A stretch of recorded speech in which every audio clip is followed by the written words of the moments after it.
E tamai mo whamara te koe, I he whangmare mau ke whahako ai hawhi hoa koe mo he ka inga lotu toi tapu. Mau kore, to mawhie, whamare more, ka ring mai mau lau mare ma oni. Whamoro mau ngai loto, ke mau lawa tari, ai whorofora ai whiona he toi tapu. Ke whakaino hino age ngai mea ku mau tui ki ai. Ma ngai mea ke mau mo ui aki, I ono whaio e mau lotu. Ke whakahoi fua ke te koe Jesu Christ ko mau whamu ui. Amen. Ko kore ke whangai benga hi tawhatapu tau bek whaket pe me wharen. Ka tā mau ma whapalu whakakata tau proklama hawhi hoa koen me kāinga lotu toi tapu.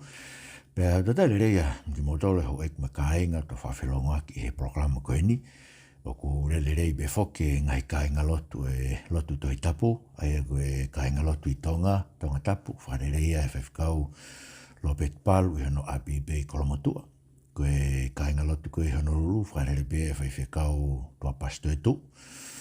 I Honolulu be, pe moe pea koe kāinga lotu koe ni I Sene, e ko tauhi, whatape pe mo whaiwhekau Steven Faupula, ka ma whaiwhekau Alexani Tale Motua, pe mo whaiwhekau Penny Reakona. Pea whaimao ngai whaikiki, o ku e maa be me te au, I meri koe maaf.palu@gmail.com, e tohe mai pe maa whaingo fuangi, kai be me singai whamiri nusila, na whawhitu taki maa eke mai pe ku iai ha tau kāinga lotu au. Te ke kamata e lotu I nusila, ka whai pe ai lotu pe mua kore ki o tua ke whahino whahino hino, ai alunga o ai lotu toi tapu. Koe tau kawe whuke tau kāinga lotu toi tapu, koe lotu whakako sperien nai o mai he kamataanga I lotu, o whanongo ke ai e ki motu, lau ke himi tolo hi wataha. Whanongo e motu ke mea e toi tapu. Ai koe mea ine e toi tapu, nai whaia ke lotu. Mana ki tau whamanatu no tau wangeau e lotu I he tau kahau, tau wanoa wano. Ka koe lotu ia koe ni ku whaamu e proklamani, ma ngai kāinga lotu koe ni lotu toi tapu. Ke whakafoki I tau lotu ki ai. Ke whakahino hino, me he tohi tapu, ai mea kou tau tui ki ai, mea ke tau moia. Ai fwoi kono moni koe mau be me whiu me tari, koe hae lotu, koe whatunge to tonu e tangata, ke o tuana ne ngau hi tau tolu. O ku wahe whihe whatungia koe, wahe ua, koe mea ke tau tui ki ai, o mea ke tau whai ki ai, be tau moiaki. Pa koe tau kawere vai ai lotu tohi tapu. Koe lotu, whakaino hino me toi tapu, ai mea koe ke tau tui ki ai, ma mea ke tau moiaki. Sai koe, tā whuki ngai resoni, koe na mau lere mai ai he tau apiako, Craft Bible College, ki I tutuku e bea koe taimini toka mata ako I he moni te whakaosi koe ni o siulai, ai koe moni te wavalu, lere ako me taiminima ki he fitu e sum, taiminima ke fitu kua sene, ai koe whawafua koe taimi valu ki he hongo fulu ya koe atonga tapu, taimi fitu ke hiva nusila, ai koe taimi nima ke fitu ya koe a Australia. Ai ku, a tā bega tā ke huma whanongai, yu tak mai bega te au ka pau mou whekau ke. Ka koe tā ngai ki re sona mau whai, koe historia e whakarerei lotu. Sai koe taha e ngai ka veinga mahu inga na whakotu e whakarerei lotu koe na whai he senturi taha o no. O ka veinga o peheni o no whakarea. Tuko honga ea no whakarea whakalatina, pa tu kanga whakabalangi, pa honga whakatongai. Ecclesia Reformata Semper Reformanda. Ai koe whakona whabalangi o pe the Church Reformed, Ecclesia Reformata, the Church Reformed, Semper must always, Reformanda, be reforming. Ai kono uenga pe oku tau ke whakalelei ai lotu ai siasi I kuonga ko tape. Pena duke whakaukau whakoeni, ko inga koe ngai te wito I mooni koe ni, ko luaki ko siasi, mooni koe sino ia o karaisi, ka koe sino anga hala ia, ma tu koe sino ngahe ke kau anga hala ko koe moau. O ku whima ue ke whakama oni e fui sino koe ni, ko tau tolu ko kau anga hala, pa tau wafe ngō fua ki tau tolu o tō mamao. Pa koe whakaamuia koe kau whalirei lotu, koe Iglesia Reformata Semper Reformanda, ke whakarerei ai lotu ai siasi e kuonga ko toape, ke whingai ke whakafoke toi tapu, ke whingai ke whakalangi maube, tau whakamamafa o oua e mau e tau mo ue whakamamani. Sai, Programa ko ni taule ai ke ngai mea pe. Ko ngai mea ke whakalelei e siasi i tau kuangan. Tā ngai mea ko whatonga e auia i he whanonga mai e siasi. Hange koe ke tui e siasi e puka te tānoa beau ki siasu sienta o taina tonga koe ke siasi o ko ngai whawhai whekau ai. O hange o koe ke tui e siasi o kui ha whehara ki e ngā e siasi. Whai ngata ke kautaki me kau whai whekau ke nau tui. O ku hala ngau e siasi. O kui ha whehara ki e siasi. Ana so ka tū pe e taru me whanonga mai koe ni ai whakalelei lotu koe ngai tau hoko e kau palo tisani koe ke tau katolika loma. Ne whotu ai whakaukau koe ni pako whaamu ke tau wakai e ngai mea koe i e siasi o ku tau ke whakalelei. E tau pehe koe ngai mea ni koe tau ke whakalelei e whakalelei lotu koe tau pehe koe whakalelei lotu koe tonu ke whai he siasi o tonu ke whai akia ano whakalelei e ngai mea koe. E ko whaam ki tau wheu ke program koe ni koe ngai mea ke whakalelei i he siasi i o tau kuonga. Koe ngai mea hongo fulu koe niko whaam ke whutuat koe ngai erian o tonu ke tau wakai au whemau e ke whai e whakalelei i ngā au e siasi. Uraki, o kupure i behe siasi ia kai i kai koe tohi tapu katoa ai mea utui ki ai kakai o e siasi. Ai koe erian koe o e mawhai o e siasi. O kupure i behe siasi ia ai mea koe ke tau tui ki ai kakai o e siasi. Kono ui ngai koe o kutaria ngai mea koe whakasoto maa, koe malanga kai whewhine, pe angeu. Mandu ke tau i behe ngai sasi tō ngai ai ufi ulu e kau whewhine, ai tata e kau whewhine, koe mea na tau kamata aki. Pena e ave koe lotu me tongani ki haamoa e tawaru whanga futupu ke i tau he pe mo i haamoa ai uwhi ula kau whiwhinu tau si whokta tō me ai. Heke koe ngai te whtoi mea pe. Koe hui e ku awhi siasia e ahon o nau tutune nau tōlui ke tāri ngai mea koni. Tāri whakasoto maa, tāri uigai ko hanga hala whakasoto maa, tāri malanga me whewhika kai whewhine, koe kahoa kula, koe ai uwhi ulu koe. Ngai mea pe. Aia, o kupure i pēsia, si kono uinga e uwhai ngata ke kakai ia ke whakafoki mai e tui, mea kou tui ke siasi ke toi tapu katoa, ko hei ku whakau pe ke kakai ia, ko mea kou tui ne siasi tonu mau pe, kako mau whanonge. Ko lau ina o tuana e whai o malakai wahe ua ke kau, ki he kau taura e kau whai kau ko e kuonga ko ia, mea ko whoken e whakahe, pere wahe e lau malakai wahe ua vesro ke tu, pe koeni, koe tūtū ni ukau ke teki motoro e kau taula eiki, e koe kau whai whekau ia. Me mande koe kau taula eiki, koe kau pala ofita. Koe kau taula eiki, nei tuke whatunge ke noa koe wholofola i isleri. Kau pala ofita, nei ange ke teki nao tōlu ia e whakahaa, mea whakahaa e o tua, pua nong heu tau pe ai. Oku kei atabe, ke rea whakapala ofisa isi kau kei whine ahon, ai uwhiwha nau urupa nau rea ake. Mea whakahaa e o tua, ko tuku ha nau loto, ke nau rea ake, vahe ha wholofola, me me pe. Ko lau na malakai, pa koe ni, e tūtūni e nukau te motor kau tala eki, ka pai kai te mō whakaongo, ai ko whi parapare mafu ke ni ko kei ke whi whakaongo e, ka take siasi me ka whai whekau, me siasi ke wholofola e o tua, ngai mea no tāno, kei koe whatata e, ka ulahi pe ngai mea. Ka pai kai te mō whakaongo, pe ka pai kai te mō ai ke mō roto ke whakalangi ho ko hingoa, se utau whakalangi ai hingoa o si oa sāmpau ti, o tau lakanga whawhai whekau, mo tau lakanga koe kau take o siasi, he tau whakaongo ke wholofola e o tua. O si oa sāmpau ti, nga hoko atuen. Te utua ria te mō tolu ai mala, pe te whamala ia mo ngai tāpua ki ia, ko os whamala ia koe hui, ui kai te mō ai ke mō roto, ko aweni te utuki tala i e pula, ko hiko ki motol pe te upani ki no haa ho mō mata. Ai ki no haa ho mō ngai katoanga. Pe e ave ki motol ki e potu o ki aia. Ei, whairi fia o bitu e whorofora si o wai mea koe ni. Ta mai tene pani ki no haa. Eke ki no haa koe veve whakaveve e manu mo mea koe ngai katoanga.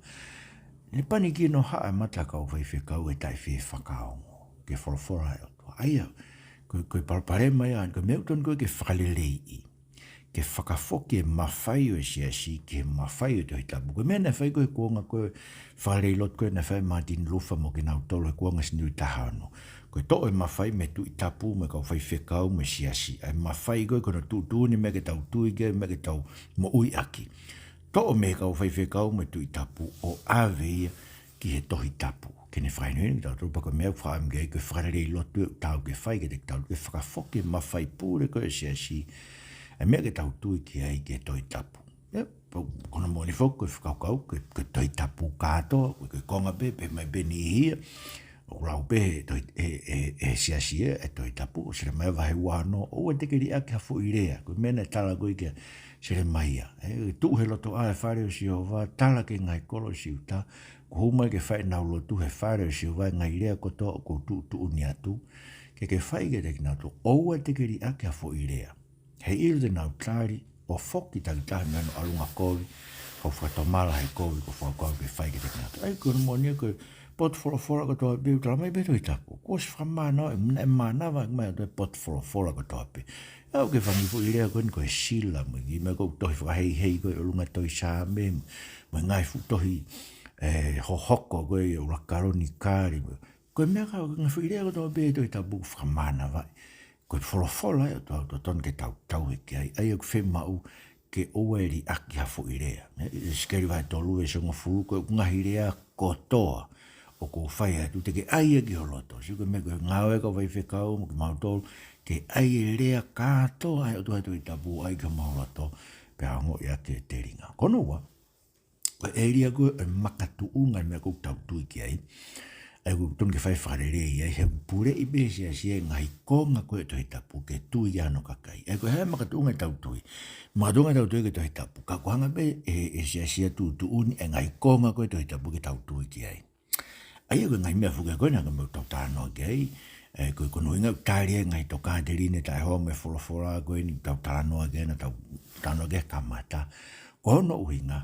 He kuanga be, ukai ke au e wholofura ko ulau he ke siasi, mo maranga e siasi, ke ngai mea ko tau fia me hango whakasoto, mango riviti ko wahe tātolu, wahe wanoa, ves tātolu, wahe tāwalu, ngai mea ko, ukai ke au e ka urak timo te wahe ua, ves tātaha ke tānima, ukai ke au e ka urak korinto wahe tātaha, ke whainuina koe, ke hai uwhi ula kau whewhine, ai ko kuinga whatataha ke ngai mea koe ngai, Manga be sia ange pe ngai konga pe koe o te tapu ko whiunga koe ke nau tui koe ke nau na to tawhina toro no lau ke lau he kakai ange ke lau he kakai ngai mea koe sia.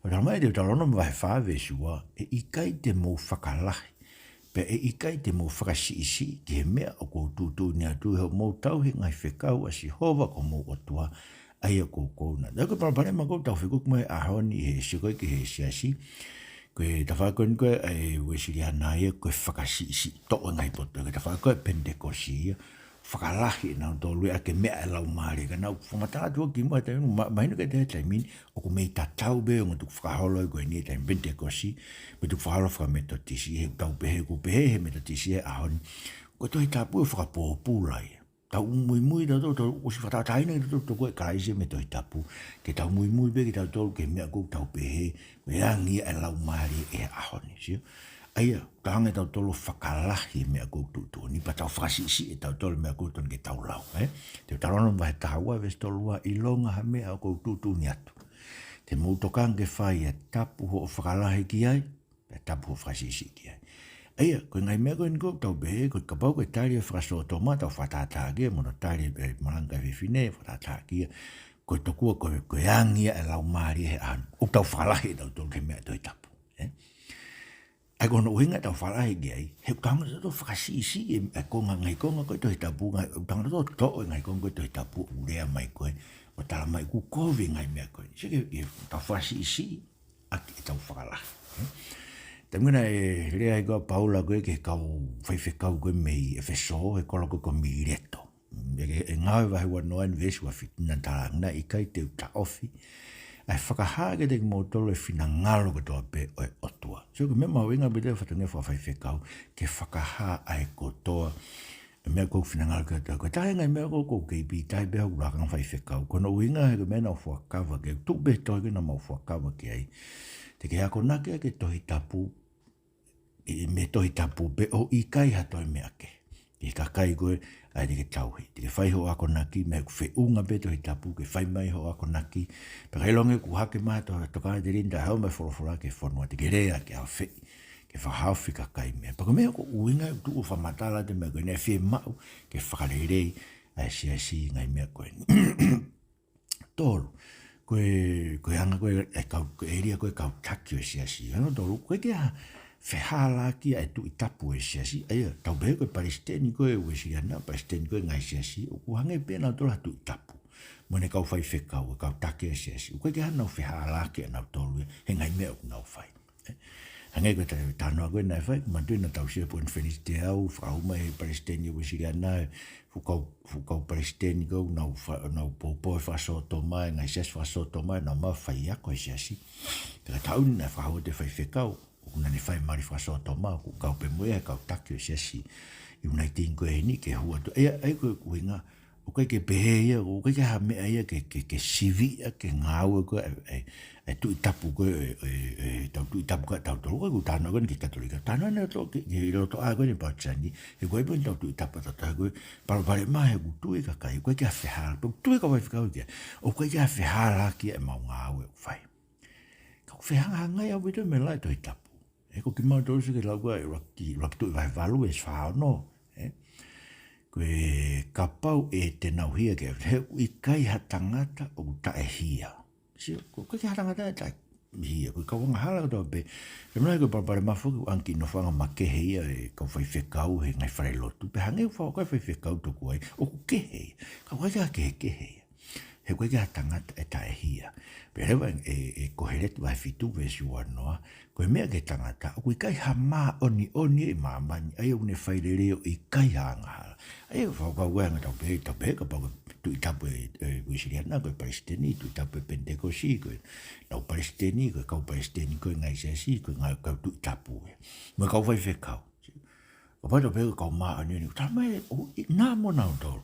Nā moau, o i kai ha whailere ia o i kai hanghala. Mandu i rau koe sire mai wa ta fitu vesi wa fungani mea kākā loto i tangata kuiri o hono kovi. Kai ke lau ake, ai koe uhinga koe kaua ngahala o kunau tatake siasi e tu itapu koe ni wesiriana pe mai kau whai whekau tu itapu ngahi manu sasua pentekosi, ngai sas tonga mai kau whai whekau o koe kaua ngahala ki tau tau, don ke whakatontonu mau pe mo tau o ia be tau fehala ko ke tonu mau be tau ko me tonu ke tau tala no mau be me ka kai siasi ka ngai me tau fa me foto e ngala nga fa lot ngai me be fa i mau be au ko vai ficar no fo ko o ka nga lotu tu nge kolo e ke na opena to ki muri o fenga i mai fa lotu ko pau ko me fe mau ke langa fa ko area ko me o tu ke siasi o ko muy be a siasi ke ngai tu fa halo fa kai tangata pe Eia, ko mea koe ke tui e siasi. No, me koe lai taha be koe ngai tu whakaholo whakai tangata pe i o whatu pe tau. Tuka whatokanga me whakasisu. Ma tiu vai taha ni ma vestolu ke hiwa. Tari e ia, mea koe tari ni ke kau whare sina nau e ke anga. Koe me koe ke tauhia i ho kau wako au. Ai ngai tu whakaholo e mātua. Pe rewa sisu. Koe hao mou laka kehe ai whoki mou tolu. Pea moe lao ai otua. Koe hui koe lao whakaiono aho a mautolo, ai kau mārua loi. E hala e parofisai ai sea te mautolo pe he. Koe kakaini una whakapapa ke te au a koe nau lo ngutu, kako ho nau loto oku whakamamao. Kula noe nau lotu mai nau wako a ke ngai toka te rini aia, koe ngai tu uni pe ia ai tangata. Sio hanga koe ngai mea koe no tātana, maranga kai vefine, tutun pe tangata. Koe ai koe kahoa kula, tutun pe ia ai tangata. Uke heia ma ngai mea koe tutun e toi tapu. Ka kuafi pe kia siasi, pe hange pe koe kona, ka whawhikau koe siasi tonga, ta tāno ki ai. Ku he, ngā ma pentekosi pe, e koe ngai mea, mui pe ngai tuku whakaholo, whakai tangata pe ia. Kula noe na lotu mai, no wako ake ngai tuka te rini, koe ngai tutun pe ia, ai tangata. Kono ni ma, ngai mea koe whemau koe whakarerei don ke whaihe, e eria koe whakakau ke hanga tau whamo ui. He koe toka te rini koe tau whamo ui whai ek peia e ngai ngau tutuni he siasi. Sai koe mea mahu ingai. Si ka kai koe siasi, hanga osikane ngai koe whenis koe ni. Nau si whai whamato ata ubipe nau tolu e ngai whatongia ko tau pe utala e siasi ke whai. Pea whenga be siasi e ke whasisi, whaongoi pea koe whakatu e whaisteni e wesi ana. Whasisi e ngai pora, ma mea ka uloto pe ka kai ke whai o lahi. Ka hono ki ngā whuke ko nā wanga, ka nā toke whakaukau pe ko ngā ui e koe nhoku tāpuaki. Ka tun ke mahino ki kakaia, koe ka tāpuaki ma keheia e mau e ngai ngā ui tau whai. Koe tāpuaki o tau mau, he mau o klai sisu koe egi, wau pe kai tau himi. Ka bau e mau koe mau kotoa ia. ke a e fefe ha kulawa ke mau ko e mako. So, whakahamu e tangata lotu, whakahamu e fefine lotu. But alma Jesu le tau do shen vai no ve sua valu me wahiva. Pe nau behege te, koe hadu de mau whaiga mau whaia ngai ngāue me otua. Pe tari e Jesu en behege na to koeni e ngāue me otua. Ke mau tui pēki tai ke te ia ne whekau mai he rea fi. E koe ngāue e otua, e koe ngāue me otua. Ko tui pēki tai ki he ne awhio, ke Jesu Christ ko tau eiki. Ko hui utala mai e shen vai no ve whaifitu, ko ia e tui. Nene mai mui tangata. So ka hau ne, e fuka hoi whekau ke nau ira na tona whakamo ui. Tala to koe nau tolu e, ku nau whaibe na tona uri taha, e tu donbe o tua e nau mate, e whetu ke nau aruke. Koe kakai uoi ki heri. Kono uinga nau rea pehe, he te kai ke nau tui ki nau tolu, ko kakato e fui ngāu e koe nei whai ke tau mao ka he vani. Ko kakato e ngai nei whai eko Jesu Christ, nei ofa beo toa ki maa mani, whaki maa no alo Jesu Christ ki maa pekia. Koe ka hata e tui ke te ne auha, ka ne maa e moi tai ngata. Sio, ai koe whi ngāu e, koe kai koe ngāu e peko tau tūne e siasi, koe ngāu e koe ere, maa koe hatau whamu ui. Maa rau whamu koe ngāu e o me o tua, koe tui piki tai ke whapapau e tau me kau mō mea kāinga. Pawara maa whoka koe tui koe ni tau tānoa ke tui piki tai ke koe Jesu Christ, koe mea ofa pe moe o koe mai o tua, hei tupu e tui. Me whanongo ke wholawhora, sio. Ai koe whanongo koe tau toke kosperi, o ku hau e moe tui o ai ke tau loto, ke tau tui aki, ke wholawhora o tau whanongo kei kono ono, e eri au ton ke whai whakarerei, e ngai siasi ahoni, koe anga o e mo ui ai siasi i mamani, ma te wholawhora koe si isu koe pehe, koe siasi te nau i mamani, kai ke o mamani ki nau tō, hei. Eia, he ku whakakautaha e siasi e mai ngai siasi o kutui ngai to kātiri ntai hao me toi tapa. Ko tui fu mahina o pito hini wisiri anai. E ne whakakautaha ma ngai sei. Nā whanonge tō whorofora koe ne a whio. Ko tui apana e whanonge rei begi ai e prestenia me kautaki. Whorofora e ne a whio pe koe tau taina koe ne hanga e pūrua ka whotua e siasi wisiri tau taina. Koe tau taina me ngai konferenisi i muri. Eia ko tui o kune a whio. Ai o mai koe ne kau whai ako mei muri ka kau whai ako e unau me ngai konferenisi unau o stui no tuke whasoto ma o mai o whai ako ia e siasi. Pero whaame ne a whio anai ke tu watu e ngai konferenisi ako ia ka tau tu ma a tonga whenga ki whamalu ma o ruta.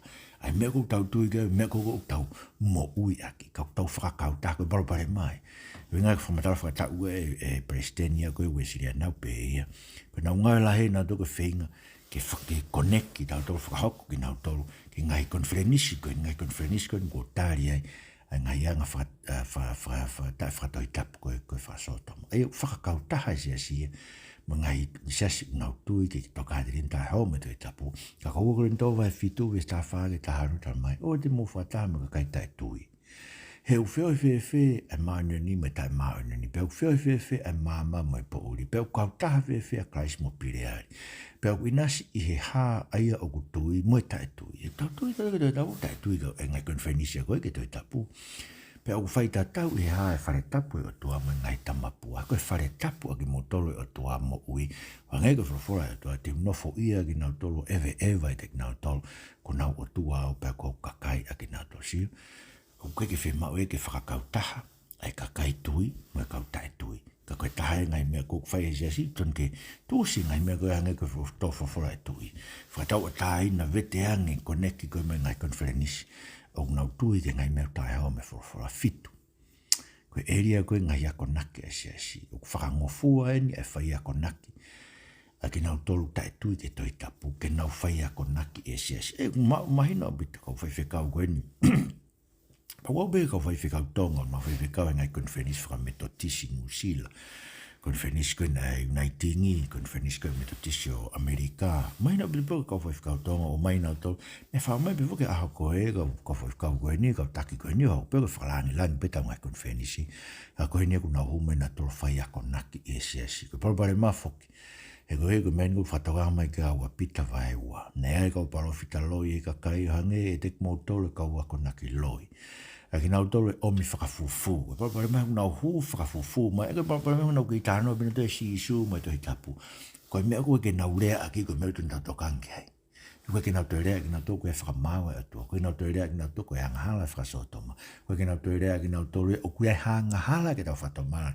Alu me tai mea mo ka mata ke ke alo ke po uri tu au pitu pehe ai mea ko ke naure aki mai te no mana to rea ma lohi mai mo rea ma ri mai he ngai me beuta ko mea ko ke te whanongo kai koe ni ko hai mea ko ke nau tala mai he koe mea ia ko tau ke ke naure aki mai tau tala mai parapare mawha ke mui tau lahi o nau hala whakamala ia po mea ko hoko tau lahi naha tau tonga nau mui he ngai konfrenis koe ni taria ngai urunganga ta whaka toi tap koe ni tau tala no kei pe lau ko vi e hala mo ni pe ko me e manu e su mai no to ko me e un hanga ko tataki ko ko na ki loi ko ni ko ka kai manu ko nga no fam na to ke ma ngai la kanga ma olung no manu ke pa anga me fanki mono ia fra ma de ri pe kai ke fa ba pe to ka ri na to ka ko me mo ni ko ko valo ko e ria ko ngai to ka te rin e siasi ko kai ke ilo e siasi ta te feeling of I ka e ngai te to ka te rin o kunau tui ki ai.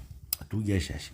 Taina ngai mea ku eke, pa kua weni kun finish koe ni, to eke i pe ai, to ki maina ka te aue, na eke i ai, pe ku kei tui koa ke ngai toka te rini koe, e se koe whehu i whoki o kwhai, ka wai whekau ko toa pe, i he tariu, e ka wai whekau, e whakawai whanua e tau ko toa pe. O ku ne kei tui mo maranga ake tau toka te rini, paku, na noho mawa whakau ke, paku pe iyo, hako tau te whitoi toka te rini, ko eka tau ka wai whekau, na sanga ka wai whekau, eke i heni. Na nao mai mai paistenio eke, pa tu whamatara na to po eke, ko tau te whitoi toka te rini, ko kupe fia. Ke ilo hata, ke ilo ka wai whekau, pe kupe fia, te whitoi toka te rini, o toi kia Siasi. O tu be ki tohi kuni stu tone a Siasi, ngai te whitoi toka te rini, kupe taha ono. Kupe taha ono ko iai, ko hata mea heri tai tui, ko ngai mea katoe e toi tapu. Pako mea ko kei tu wai, e fuakawa koe na whai a koe na whanowhai whekau ai. Keke, to ataina Siasi o na pēna tō koe ke te whiunga ngai mea koe ni, na whihia na tō ke rea toa ke ngai mea koe, tom ke whakarelei e tu e Siasi, to ataina na tō ke na hanga o to'o hoku lakanga ma ngai mea, ka koe mea ko kei tau kawei. O koe ke ila ka wai whekau ia, mui Siasi e te whitoi toka te rini kou nau tuke. Mule e māmonga, ka te ka tā māmonga mea nau tuke, nau iloi nau tō. Nau si lere nau tō, te tempa, wako ngai whawai whekau, pa tempare, pa mari tempare, pa te waro.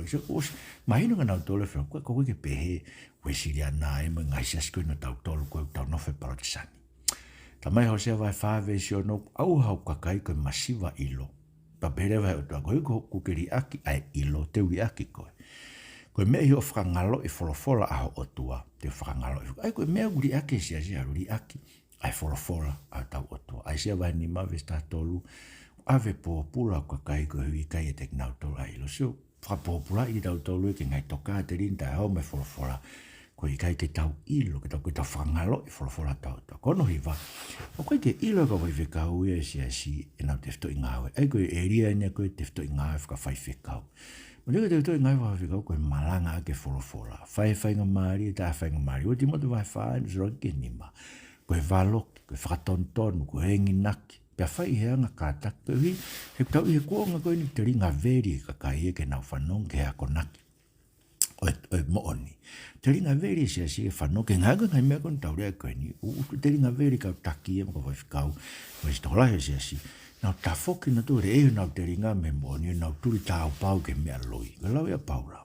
Ka ke re o bea koe a koe, mea kotoa kātake ngai whamamahi, whai ngai wa ngeri o whai ke kakato. Ka whai whekau kupure rei e ko nau tāu e te koe loua.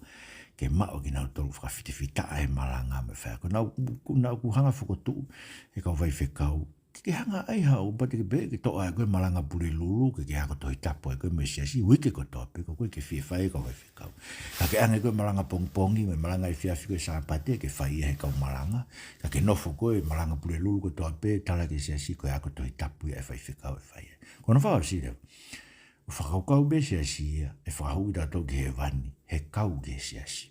Ai koe hako naki ko whikau me māma ka hau. Mantui koe mea putom ke make he Siasi, koe ui he koe matapāni o rangi. Ulau wike tau ngai himi. Koe matapā tau lotu pe o ilo ai koe matapāni o rangi. Tum tau mai ko hūmai ke Siasi. Tau ilo koe matapā rangi. Tau hū whewhe ke rangi. Hanga me e whaukai Siasi. Ai koe tahi parema koe aani. Whaukai kai koe tau pe koe kukau ke Siasi. Te hua i beo ke he vani. Kau i kai. Ka mai whahawa e whitu e stātolu me tā wha. Eke koe ke me sione, ke sione me langi ko hai ki nau tolu tu he langi kofu ne ina tō tolo wha, ko nau haupe mi fe peange sione eiki he iloko. Pe pe mai rewa tō tāko ina tari, ko ki nau tolo ina e hau me mamahi lahi, pe ko nau fō nau kofu whaine hina, i he taa o e lami. Pe tā mai rewa e whakahawa he wā vesta wha me tani ma umonu ia ki nau tolo, ko e ku fō nau kofu, ko e uhi, e ngofua ke te ki nau tolo e akau e mo uhi. Pe te nau hue ngai matapaki he kolo, he kui tua ae whangakuri, me kau whie mana, me kau whi awaki, me kau whakapō, me kau tauhita mapua, muia ko tau peo ofa me ka tupa e rui kainga. Koe ngahi e ria ni hongo furu, whi mao ke whalelei, i ngai mea koe, ahe koe kutu unofua e o kunofua e siasi e ahoni, he tau he, e tokone mai, whawaiwai mau moi whataha, ke mautui, o kulawa ke whakafoke ngā oe siasi, ke whakatatau mea mautui ki ai, me mega mau moi aki, ki ho wholoforai toi tapu, e Sisu Christ ko mau whama ui. Amen.